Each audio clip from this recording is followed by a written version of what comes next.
In this second video on sketching quadratic graphs, we're going to look at the x-intercepts, also known as the roots. So x-intercepts are also known as roots of a quadratic graph. We saw in a previous skill on plotting quadratic graphs that whenever we plot a quadratic expression like this, we've got like an x squared term, the shape is either going to be like a smiley face shape like that or a kind of frowny face shape like that.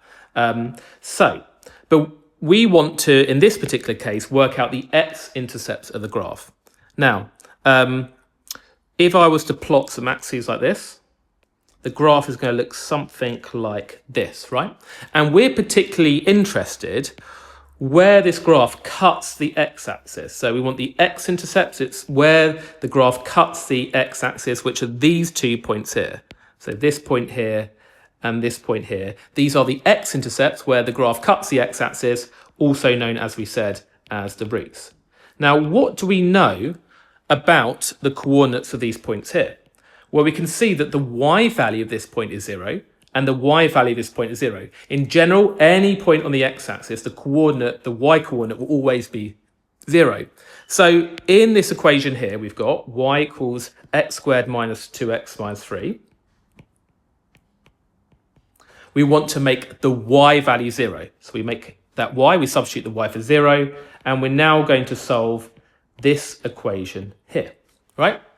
So how do we solve a quadratic equation like that? Well, you need to get 0 on one side, which we already have, and then to factorize this quadratic, you need two numbers that add to give the number in front of the x, the coefficient of the x, so the minus 2, and that times to give that constant term at the end of minus 3.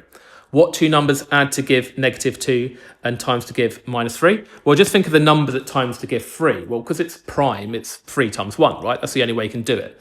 But it multiplies to give a negative number. They multiply to give negative 3. So one of those two numbers has to be negative. So which way around is it going to be? Is it going to be minus 3 and 1? Or is it going to be minus 1 and 3? Well, they've got to add to give the negative 2, so it's going to be minus 3 and 1, because minus 3 and 1 add to give minus 2. So the way we do it is we have two brackets, x minus 3 and x plus 1 equals 0. And then if you have a product of two things is equal to 0, then one of those things has to be 0, because if the x minus 3 was 0, then 0 times anything would give you 0, right? So if the x minus 3 is 0, then x would be equal to 3. Remember, the quick way of doing this is whatever that number is, so the minus 3, you negate it so it becomes positive 3, and that's the solution. And the other one, if you negate the plus 1, it becomes minus 1.